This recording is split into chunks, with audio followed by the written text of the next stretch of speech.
Assalamualaikum warahmatullahi wabarakatuh. Gimana teman-teman? Kabarnya sehat selalu ya untuk kita semua. Oke, di sini gue akan bahas masalah SLIC ya, Sistem Layanan Informasi Keuangan, yang kayaknya jadi topik hangat banget nih ya. Ya, gue mau kasih tahu nih kenapa OJK atau Otoritas Jasa Keuangan rajin banget pamer soal SLIC di media sosial. Tapi kok di lapangan prakteknya masih sering banget meleset, terutama sama pinjaman online atau yang pinjol legal lah. Nah, ini penting banget ya, biar lu tahu, biar gak gampang kejebak utang. Nah, lo tahu nggak sih kenapa sampai sekarang masih banyak banget kasus gagal bayar atau galbay di pinjol? Padahal OJK tuh selalu gembor-gembor kalau semua lembaga keuangan termasuk pinjol yang legal wajib patuh sama SLIC. Nah, disinilah letak masalahnya. SLIC yang dulu kita kenal dengan BI Checking, intinya itu kayak rapor keuangan ya. Nah, isinya ada data pinjaman, riwayat pembayaran, dan profil kredit lo. Nah, fungsinya apa? Jelas banget.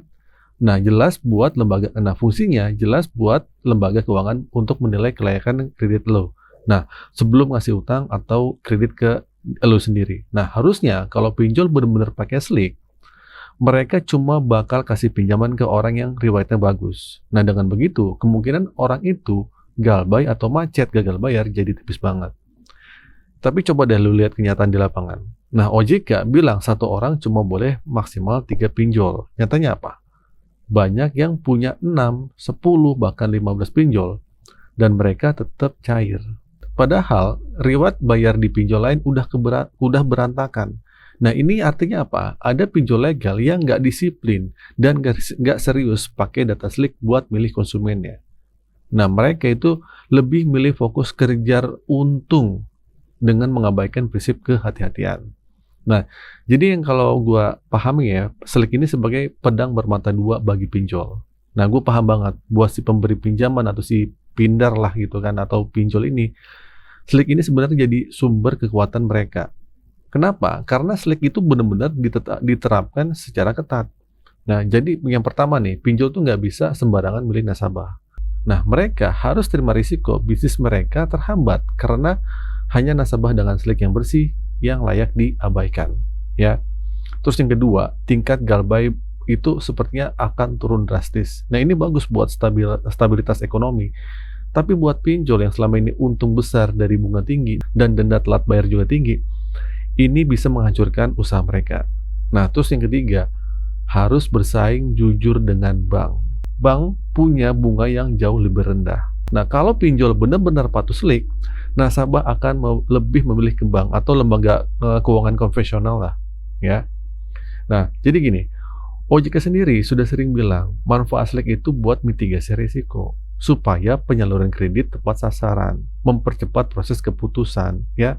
Tinggal cek track record, nggak perlu survei ribet lah, dan mendukung keadilan akses pembiayaan. Tapi di sini gue ngomong jujur ya, biar masyarakat tuh melek. Nah, khusus yang poin mendukung keadilan akses pembiayaan ini, gue rada gemes sama bahasan OJK. Mereka bilang debitur dengan riwayat kredit yang baik akan lebih mudah mendapatkan kredit baru. Kenapa nggak bilang jujur aja gitu, semakin bagus SLIC lo, semakin besar uang lo buat berutang. Ya kan gitu kan, bukan berarti mendapatkan kredit baru. Bahasanya diperhalus gitu kan.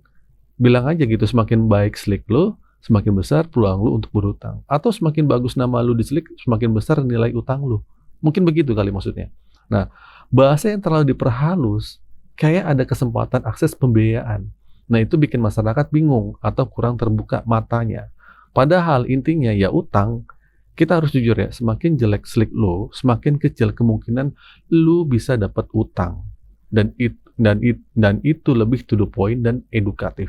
Ya, yang harus OJK lakukan bukan cuma posting manfaat SLIC di medsos, tapi serius menekan para pinjol dan pindar ini untuk benar-benar menggunakan data SLIC. Kalau pinjol benar-benar memilih konsumen yang tepat berdasarkan data SLIC, ya gue jamin ya nggak perlu ada lagi bos-bos AFPI atau OJK yang sibuk teriak-teriak di media massa mengancam komunitas galbay di proses hukum. Masalahnya bukan di komunitas galbaynya, tapi di pinjol yang tidak memilih konsumen yang tepat sejak awal. Nah, jadi kesimpulannya gini teman-teman ya.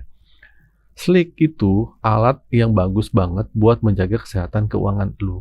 Baik lu sebagai peminjam maupun buat si pemberi pinjaman. Tapi alat sebagus apapun nggak akan berguna kalau yang pakai nggak disiplin atau nggak patuh. Nah, PR besar OJK sekarang adalah mengawasi dengan ketat dan memastikan 96 pinjol legal yang ada ini benar-benar menggunakan Slick ini sebagai saringan utama mereka, bukan cuma pajangan. Ya gua harap sih lu sekarang jadi lebih paham ya, kenapa cek Slick itu penting banget dan kenapa lu harus hati-hati meskipun lu pinjam di pinjol yang legal. Lu harus sadar, iklan yang harusnya dibombardir itu bukan tawaran utang, tapi ajakan untuk cek Slick, ya.